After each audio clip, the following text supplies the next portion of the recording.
Welcome to another installment of Tech Tips by Matt Rothman. We're here live in the Watkins IT studios here in Bethesda, Maryland.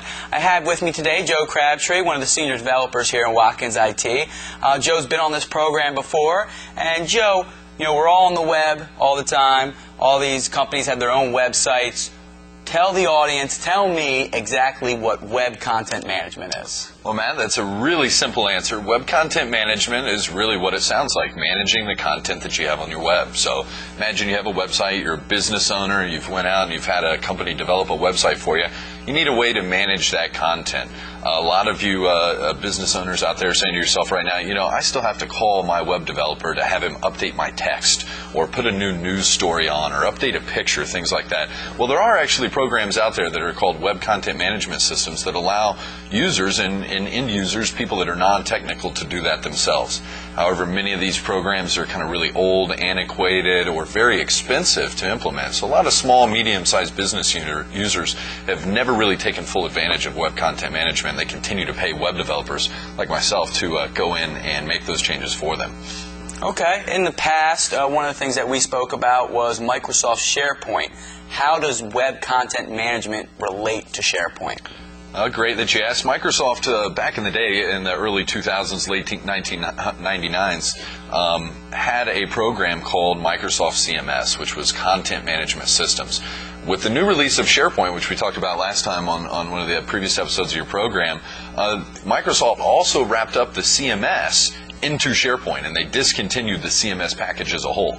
And so if you want the Microsoft Content Management solution, you buy SharePoint. Absolutely, and it's fully integrated with everything with SharePoint. You do need to purchase an Internet Connector license, which makes that available to anonymous users on the web, meaning that you don't need to have a domain account or a login or username and password, which is what you want for a website. But all of that functionality that used to be with CMS is all now wrapped up into SharePoint. Okay, now what are the benefits of using the SharePoint web content management solution versus some of the other packages out there? Really, I can't tell you enough of the benefits. The list could go on and on and on. But the basics are, because you have SharePoint, you're using that for collaboration, for document storage, for connecting to your internal users. All of your internal users in your organization are uploading all of these documents for your SharePoint site and to be used internally.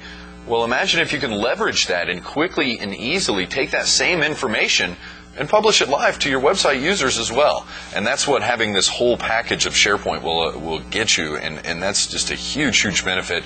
Time saving, all of your information is in one place, and it allows users that are used to using SharePoint, who may have little to no technical ability whatsoever, also be updating your website. And that, at the end of the day, is going to save you lots and lots of money, because you quit having to call guys like me to update your website content for you.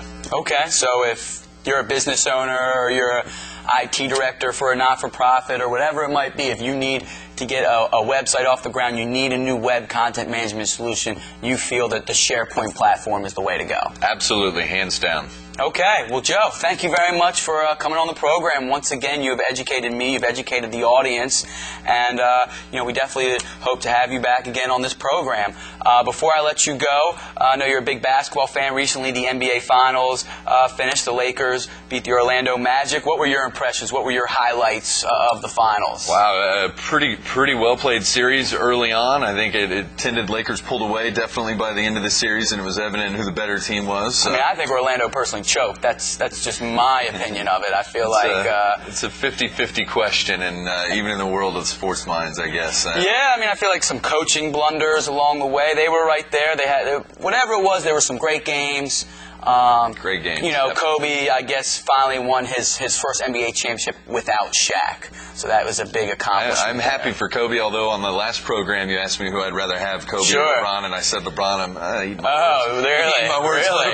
Okay, so now Kobe's your guy. Well, no, I wouldn't say that, but he actually won the title. He did. He won the title, and Cleveland was upset by Orlando, and now Kobe has his fourth ring, so can't fault him there. So a great series all around. These playoffs were very entertaining. So absolutely, we all enjoyed it. So Joe, thank you very much for being on the program. If any of you out there in the audience would like to participate and be a guest here on Tech Tips, or if you have any technology ideas that you'd like to float by me, please feel free to contact me. This is Matt Rothman with Tech Tips.